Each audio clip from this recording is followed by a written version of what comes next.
Hai warga kerajaan, jangan mau generasi kita dilabelin dengan dikatakan generasi stroberi. Yes, itu di luar Kristus. Tetapi di dalam Kristus ada janji yang luar biasa. Ketika matahari jadi gelap, kan seringkali gerhana matahari pada waktu bulan-bulan atau yaitu perayaan Yahudi. Juga saudaraku, bulan jadi darah. Di bumi ada gumpalan asap, api, dan darah. Itu yang kita lihat hari-hari ini. Anak-anak kita akan penuh dengan Roh Kudus. Anak-anak kita akan dapat penglihatan. Dan tidak lupa para senior, tidak jadi pikun tetapi mendapat mimpi. Karena itu saudara, saya ingatkan lagi Mika 2:13. Penerobos akan maju di depan mereka. Mereka menerobos dan berjalan melewati pintu gerbang dan akan keluar dari situ. Raja mereka berjalan terus di depan mereka. Dan Tuhan atau YHWH sendiri ada di kepala barisan mereka. Bahkan dikatakan at their head, yang ada di depan. Apa produk gereja? Kingdom leaders. Dan kingdom leaders ini adalah the breaker, bukan the broken. Dunia dan iblis hendak menghancurkan saudara, ya. Kita lihat bagaimana seluruh dunia anti Israel. Tetapi ada seorang Perdana Menteri bernama Benjamin Netanyahu tidak takut pada siapapun.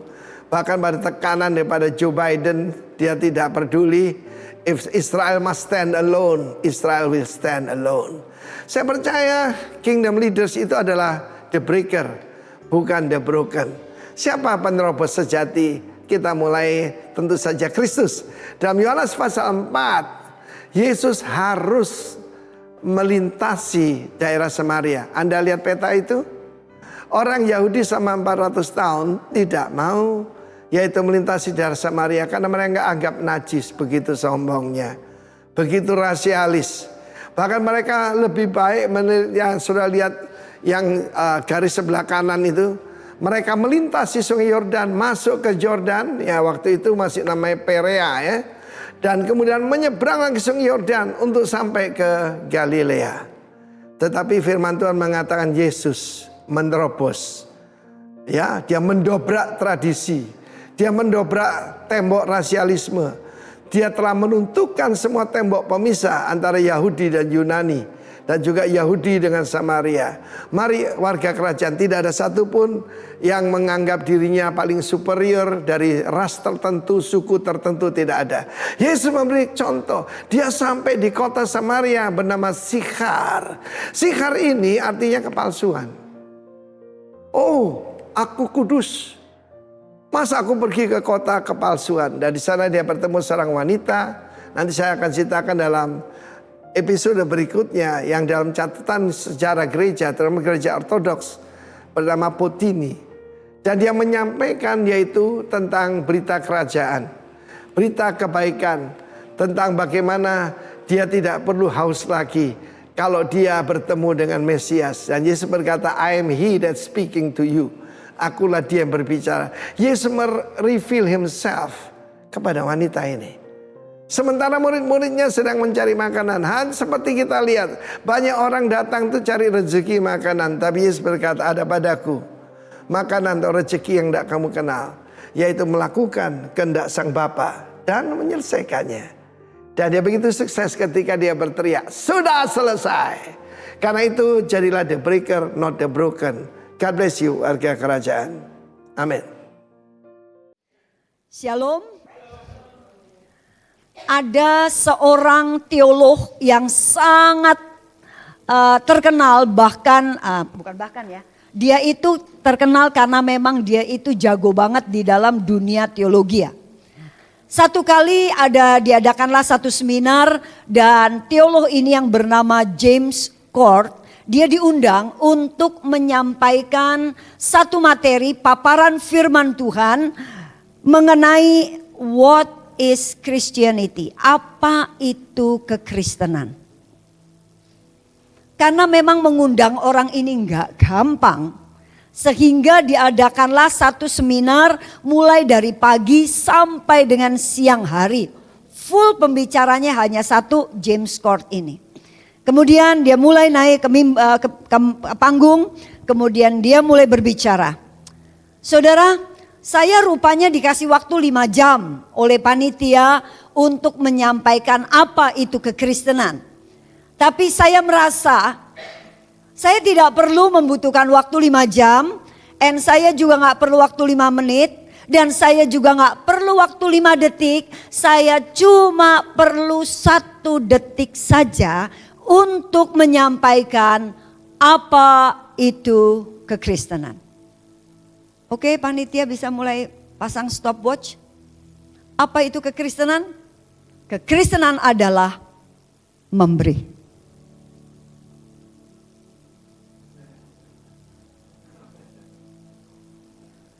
Pembicara ini diam, James Scott diam, semua orang diam. Terus James Scott ngomong gini, halo saudara-saudara, kenapa jadi bengong? Saya sudah menyelesaikan seminar saya. Karena judul yang diberikan kepada saya kan, What is Christianity? Apa itu kekristenan? Jadi kekristenan itu adalah memberi. Kalau nggak puas, oke, saya akan tambahkan. Kekristenan itu adalah memberi. And memberi. And memberi. And memberi. And memberi, and memberi. Terserah saudara mau kasih saya waktu berapa? 5 jam. Saya akan terus 5 jam. Dan saya akan terus berjalan mengelilingi ini semua. Dan saya hanya akan menyampaikan kekristenan adalah memberi.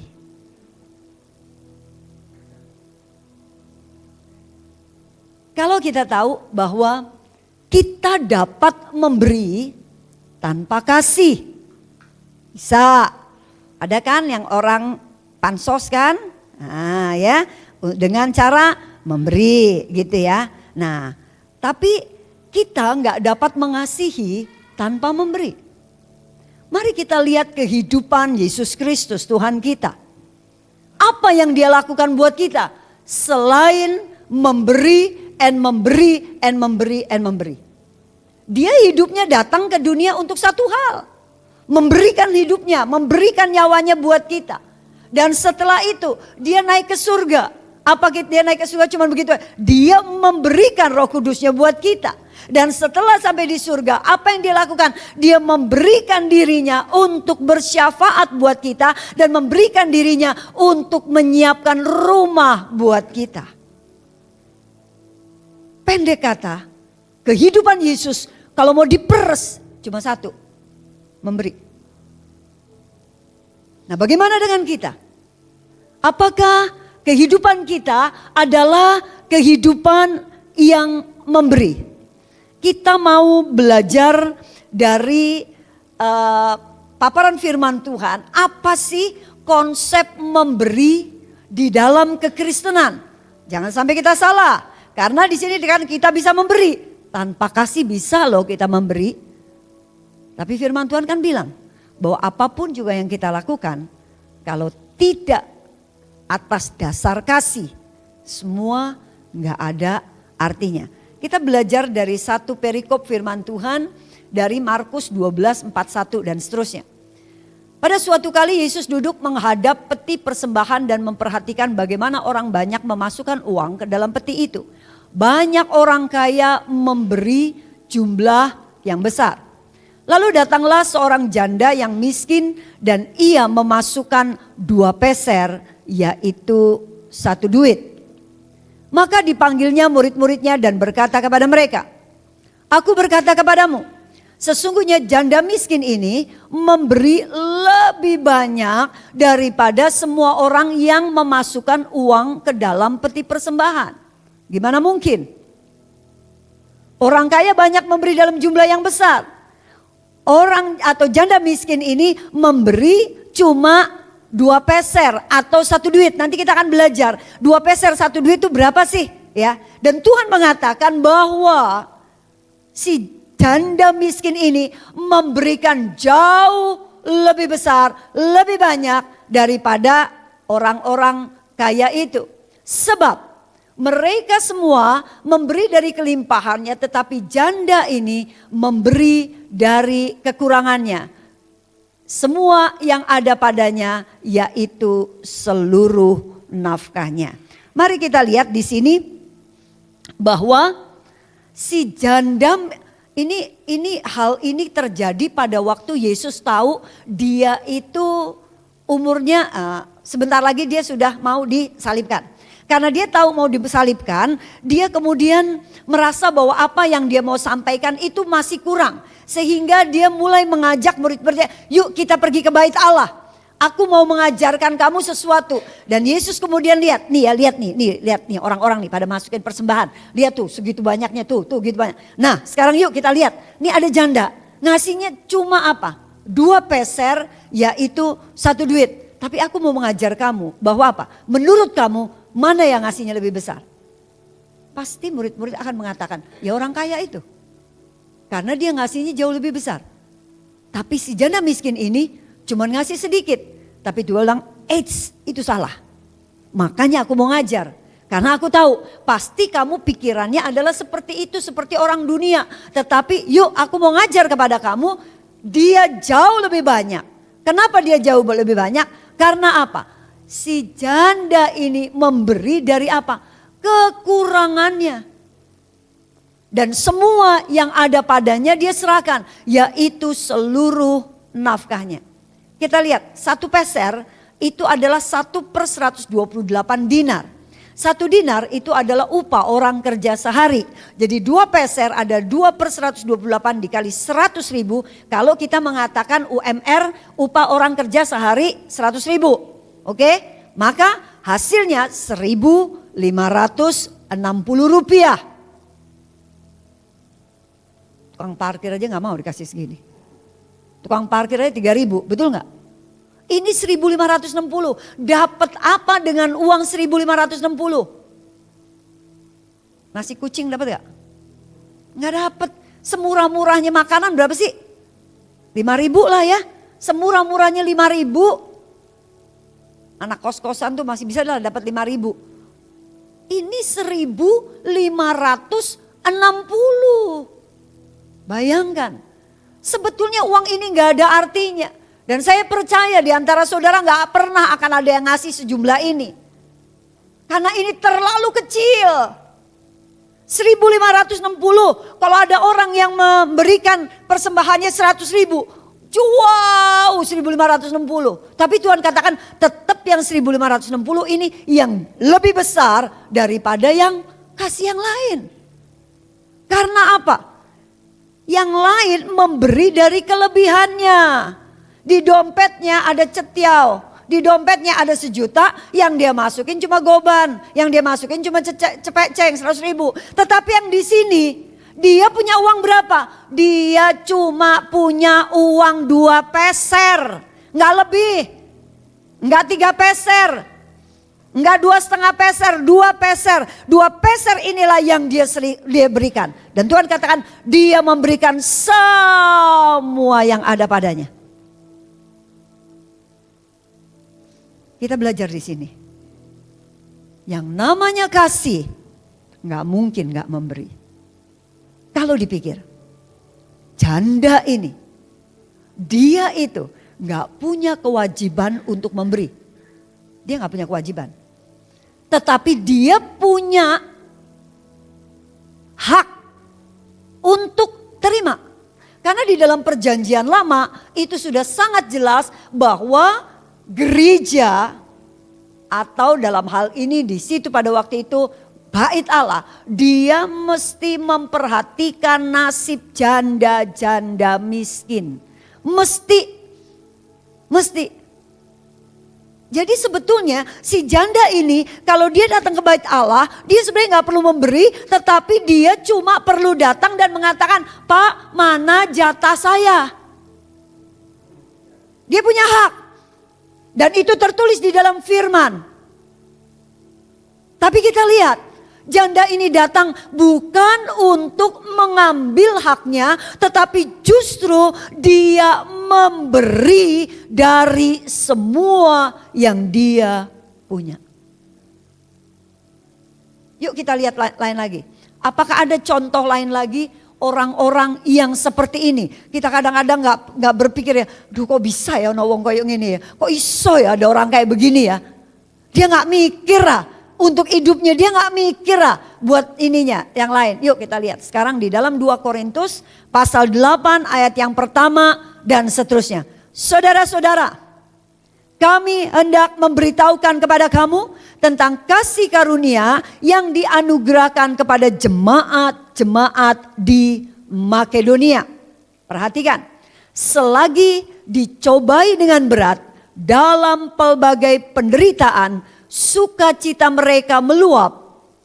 Dan meskipun mereka sangat miskin, namun mereka kaya dalam kemurahan. Perhatikan, ini ada orang yang bukan cuma sangat kaya, no. Kaya, no. Cukup, no. Miskin, no. Sangat miskin, yes.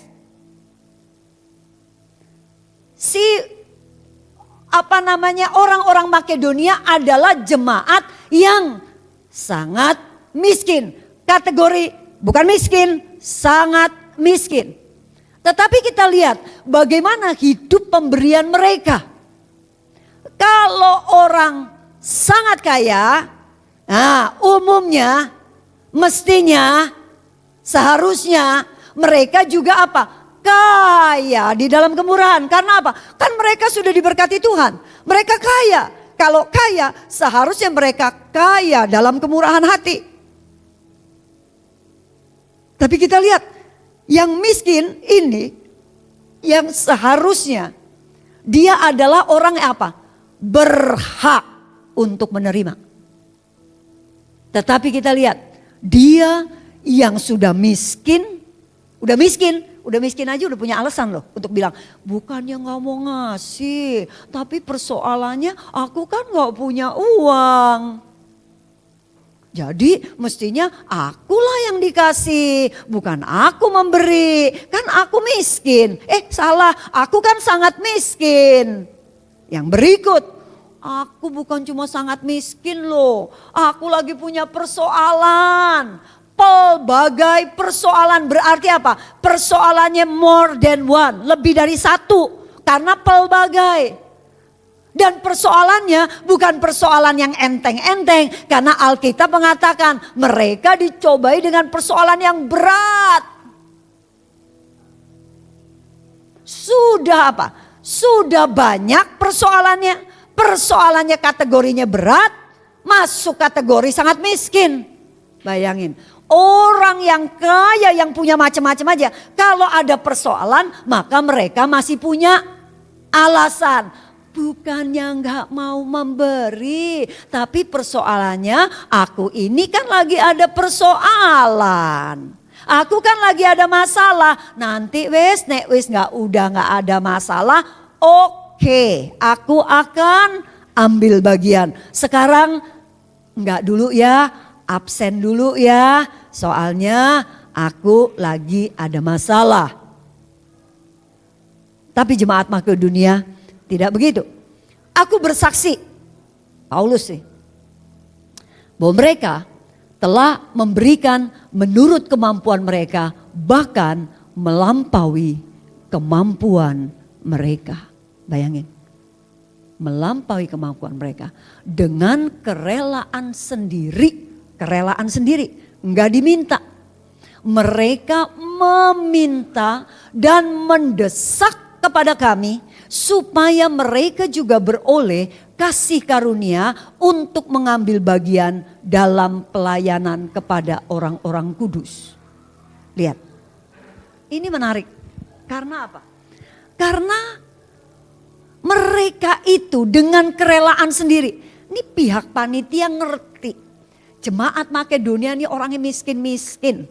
Jemaat Makedonia bahkan sangat miskin. Jemaat Makedonia bahkan punya macam-macam persoalan yang berat. Sebagai panitia, tahu diri dong, betul nggak? Sudah, kita nggak usah untuk perjalanan, untuk misi ini kita nggak perlu minta atau ambil dari jemaat Makedonia karena kita tahu mereka adalah orang miskin. Tapi mereka tahu ada gerakan untuk apa? Untuk penginjilan. Mereka tahu bahwa ada misi untuk penginjilan. Terus mereka apa? Dengan kerelaan sendiri. Bukan apa? Ya udah, kalau mereka nggak mau ngasih tahu, ya udah itu salahnya mereka lah panitia. Kenapa panitia nggak ngomong? Kalau aku nggak ngasih, jangan salahin aku ya. Kan you nggak ngasih kan, nggak ngasih tahu kan, nggak ada pengumuman kan. Tapi mereka dengan kerelaan mereka minta dan mendesak, perkataan mereka sampai mendesak karena apa? Pihak panitia tetap nggak mau ngasih. Tetap nggak mau ngasih tahu, tetap nggak mau kasih kesempatan, tetap nggak mau kasih pengumuman mengenai hal ini. Enggak. Karena apa? Panitia yo rumongso, yo tahu diri. Wis talah jok gitu. Bayangkan orang itu nanti kalau begitu dimintain. Umumnya orang apa begini, heran ya, gereja isinya cuma sumbangan, naik. Gak tahu aku ini susah, udah susah masih aku dimintain. Lihat, ada kan orang yang begitu kan? Gak suka. Mosok gereja tiap minggu kolektanya 2 kali, 3 kali, 4 kali. Apa-apaan ini? Gak bisa. Wes pindah tempat lain. Tetapi mereka minta. Waktu minta enggak. Sudah. Kami panitia kami sudah punya jalan keluar. Sudah, enggak perlu. Udah diminta tapi panitia bilang enggak. Sampai akhirnya jemaat makanya dia mendesak, ayolah Pak. Memang kami ini sangat miskin. Memang kami ini punya macam-macam masalah yang berat. Benar, tapi ayolah Pak, ini pekerjaan pelayanan Tuhan. Aku mau memberikan karena apa? Aku nggak bisa ke sana. Aku nggak bisa ikut perjalanan Pak Paulus. Aku nggak bisa lakukan apa-apa karena aku tinggal di sini dan aku ada banyak pekerjaan di sini. Tetapi aku masih bisa melakukan sesuatu untuk membantu pekerjaan pelayanan Tuhan. Didesak, karena didesak akhirnya apa? Ya sudah, ya wes kalau mau nih. Bahkan mereka memberikan apa? Lebih dari kemampuan mereka. Saya percaya mereka kerja jauh lebih keras dari sebelumnya. Karena apa? Nggak bisa nih ada kasih di sini. Oh Tuhan, aku mengasihi orang-orang yang membutuhkan. Aku mengasihi supaya daerah sana itu Tuhan, itu dijamah oleh Tuhan. Gimana mereka dijamah oleh Tuhan kalau nggak ada orang yang memberitakan? Gimana orang mau memberitakan kalau nggak ada dana mau ke sana? Oke. Saya mau lakukan sesuatu. Karena pada waktu misal di sana ada jiwa-jiwa yang akhirnya menerima Tuhan. Sebetulnya aku ada bagian di sana. Oleh sebab itu, ini saya mau bagikan ini untuk pekerjaan pelayanan Tuhan. Aku mau kerja lebih keras lagi supaya aku bisa menghasilkan lebih dan aku bisa membagikan itu. Jadi saudara, sekarang kita lihat gimana ternyata bukan cuma si janda ini, tetapi juga kita lihat di sini rupanya juga ada jemaat, sekelompok jemaat yang punya mindset, yang punya pandangan, terserah aku nih miskin, ya apa aku nih lagi masalah, tapi masalah kasih itu masalah memberi. Kita belajar sekarang. Kok bisa ya? Kok bisa ada orang yang kok bisa ada orang yang seperti ini? Gimana mungkin? Gimana mungkin mereka itu kok bisa jadi orang yang seharusnya? Maaf ya jemaat Makedonia ini mesti gini. Pak, kami ini kan miskin. Ya jangan cuma mikirin yang di sana lah, mikirin kita juga lah. Ayolah bikin gerakan di tempat lain kayak ya, yang di kota-kota besar supaya apa? Supaya mereka sumbang kita. Nih kita lagi ada masalah nih. Kita miskin nih, mestinya kita disumbang. Mereka rupanya enggak punya yang begitu. Dan mereka walaupun seperti janda miskin ini, seperti punya hak. Aku punya hak menerima, karena itu firman Tuhan. Aku punya hak dibantu, karena memang aku dalam keadaan kesulitan. Aku punya hak, tapi rupanya kasih bisa mengalahkan yang namanya hak. Yesus kalau mau dibilang punya hak, punya hak. Hak apa? Menghancurkan kita. Punya hak untuk masukkan kita ke dalam neraka. Tuhan punya hak untuk apa? Menghukum kita. Dia punya hak karena dia Tuhan, karena dia Allah. Tapi dia lepas haknya, dia datang ke dunia. Dia berhak ada di surga karena dia Allah. Tapi dia lepas haknya, dia datang ke dunia karena kasih. Di dunia dia berhak jadi raja. Tapi dia lepaskan haknya, justru dia menjadi apa? Menjadi orang yang sangat-sangat miskin.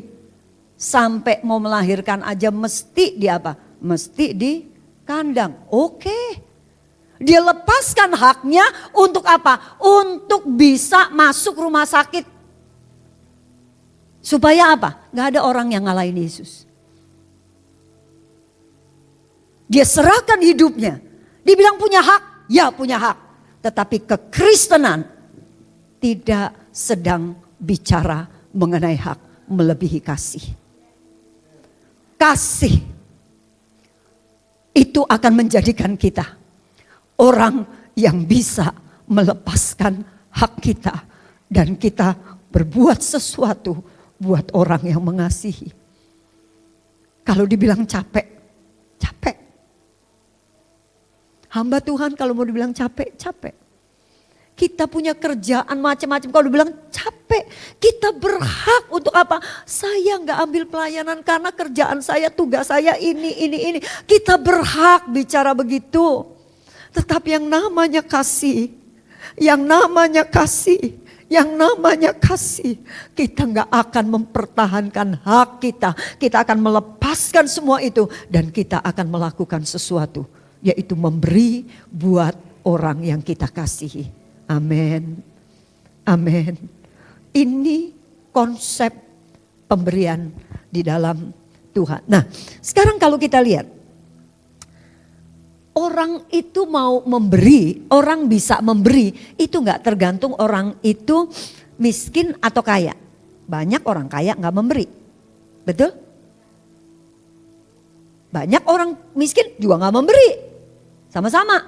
Tapi ada juga yang namanya orang kaya murah hati memberi. Tapi ada juga yang orang miskin walaupun dia gak punya tapi dia juga murah hati. Bahkan kaya dalam kemurahan.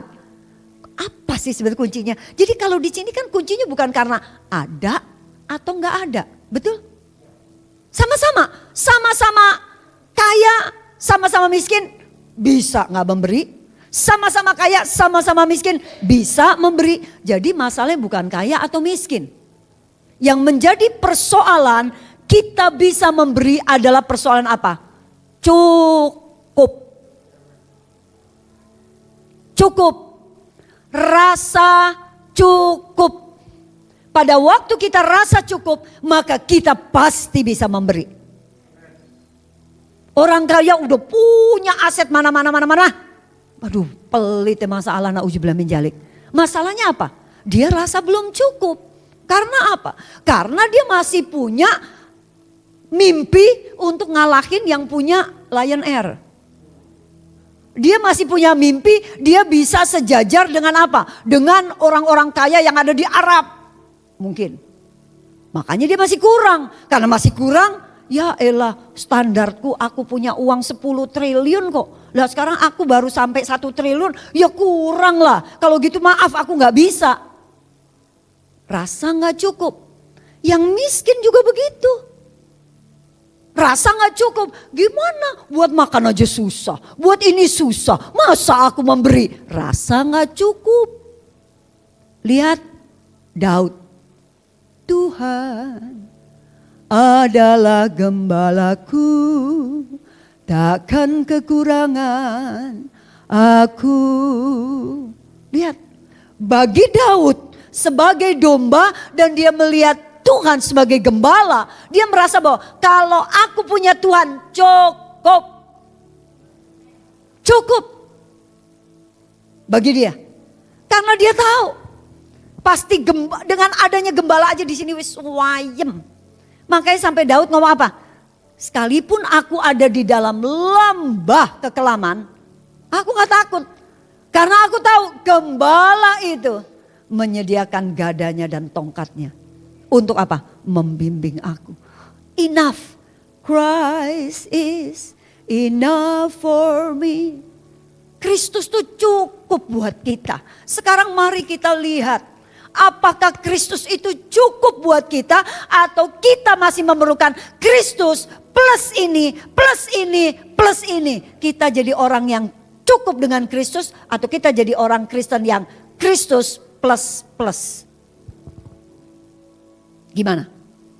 Ada lagu yang mengatakan, ya, karya terbesar dalam hidupku, pengorbananmu yang selamatkanku, engkaulah harta yang tak ternilai yang ku miliki dan ku hargai. Yesus, engkau ku kagumi. Apakah betul waktu kita nyanyi karya terbesar di dalam kehidupanku itu adalah kematian Kristus di kayu salib untuk memberikan keselamatan? Jadi itu karya terbesar. Itu harta yang tak ternilai adalah apa? Keselamatan. Apakah kita, saya yakin semua kita saat ini adalah orang-orang yang sudah diselamatkan. Nah, kita yang sudah diselamatkan, apakah kita bisa merasakan, kita bisa menempatkan keselamatan itu sebagai karya terbesar. Keselamatan itu sebagai harta yang tidak ternilai. Betulkah itu ada di dalam kehidupan kita? Mari masing-masing kita koreksi diri kita. Betul nggak nih? Betul nggak nih? Atau dalam hidup ini kita masih nggak puas. Nggak cukup cuma selamat. Ya harus ini, harus ini, harus ini, harus ini. Sehingga hidup di dalam ketidakcukupan. Padahal kita juga tahu ada lagu yang mengatakan ini. Kemurahan-Mu lebih dari hidup. Kemurahan-Mu lebih dari hidup. Bayangin, kita sudah diselamatkan. Itu sudah bicara kemurahan Tuhan yang tak ternilai. Ternyata Tuhan bukan saja kasih kepada kita keselamatan. Ternyata dia tambahkan dengan apa? Tuhan memberikan kepada kita kesehatan. Kalau kita sekarang bisa jalan ke dia, luar biasa. Ada banyak orang yang gak bisa jalan. Betul? Untuk keselamatan, saya ini pakai baju double. Gak perlu double-double. Sitoe cukup. Betul apa enggak? Ini yang namanya kemurahan Tuhan lebih dari hidup. Saya masih bisa pakai suweng. Ini kemurahan Tuhan lebih dari hidup. Gak pakai suweng ya gak mati aku. Betul apa enggak? Jadi yang terpenting adalah dalam hidup kita. Apakah kita rasa cukup sekarang? Kalau yang utama udah dapat, yang lain gak terlalu penting.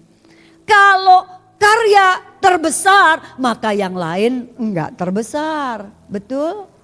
Coba mari masing-masing kita bagaimana kita menghargai kematian Yesus di kayu salib untuk menyelamatkan kita. Apakah anugerah yang Tuhan berikan itu terlalu murah buat kita?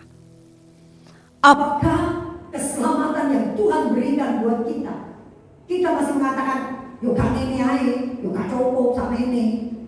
Tambah ono, iki.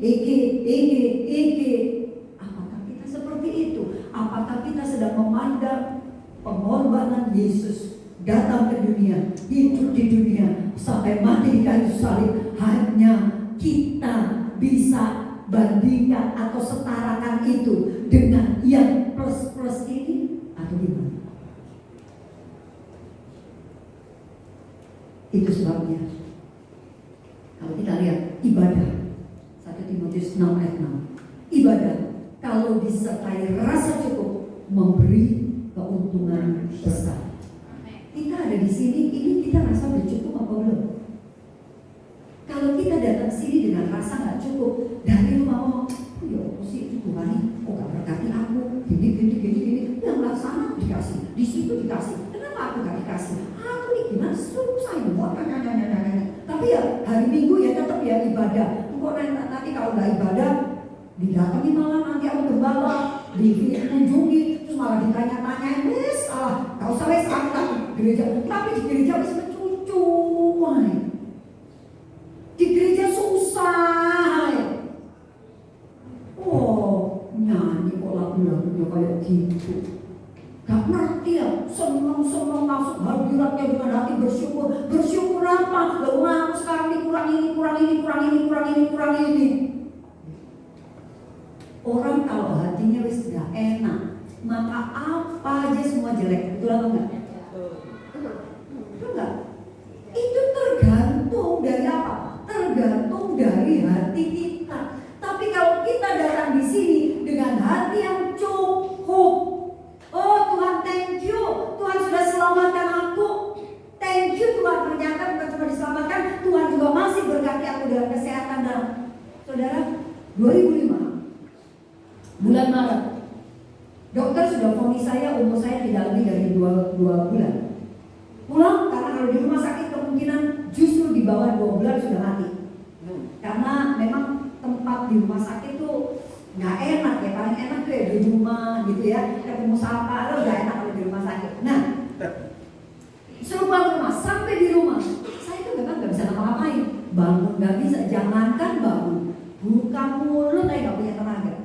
Sampai untuk makan itu Pak Gatot harus angkat ini saya, apa mulut saya dibuka, kemudian dikasih dengan apa? Bubur bayi.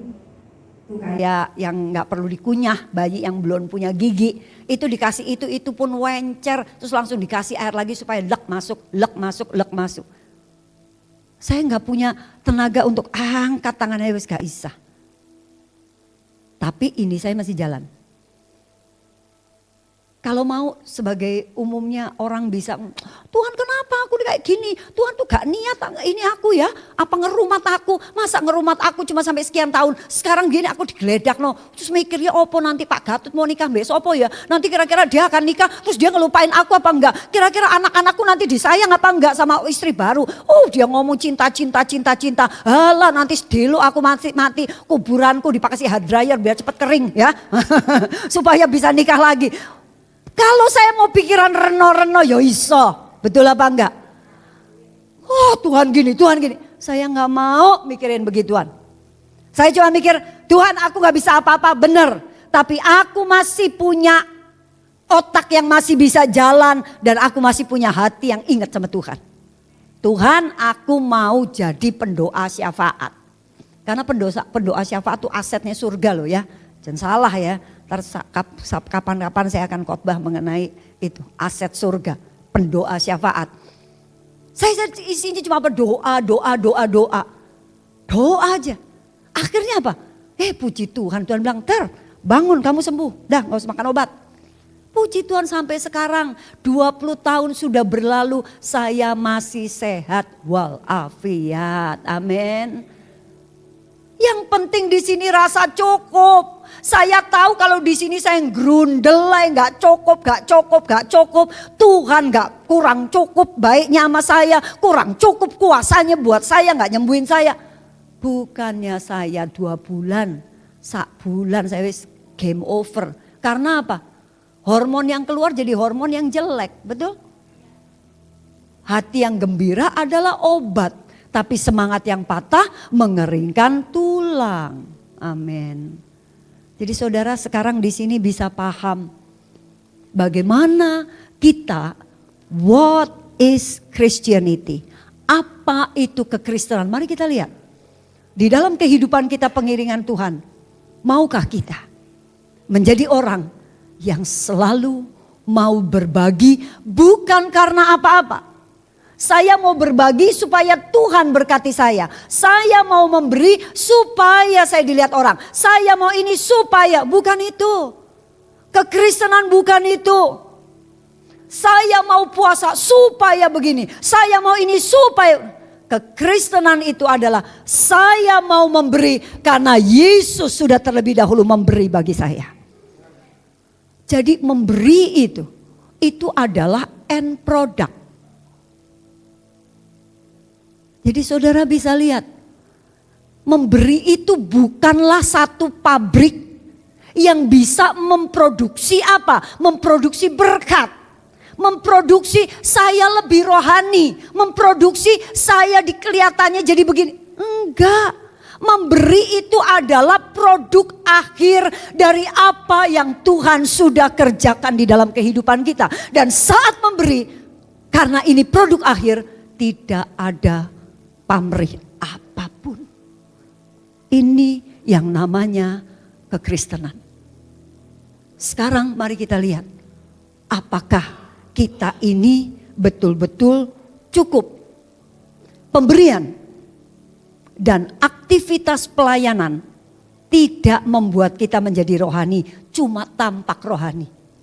Kita memberi buat pekerjaan pelayanan Tuhan, kita punya uang, oke kita memberi. Kita punya waktu, oke kita beri buat Tuhan. Kita punya skill, bisa ini, oke saya beri ini. Saya punya skill nyanyi, oke saya akan nyanyi. Saya punya pikiran, bagaimana cara supaya gereja ini berkembang. Saya punya pemikiran, saya punya tenaga untuk lakukan ini. Kita kasih. Tapi maaf ya, pemberian dan aktivitas kerohanian kita, aktivitas pelayanan kita, itu sama sekali tidak membuat kita menjadi rohani. Jangan salah. Yang membuat kita menjadi rohani adalah apa? Hubungan kita dengan Tuhan.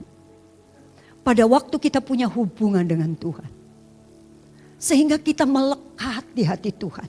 Pada waktu kita melekat di hati Tuhan, maka karakter Tuhan itu ada pada kita.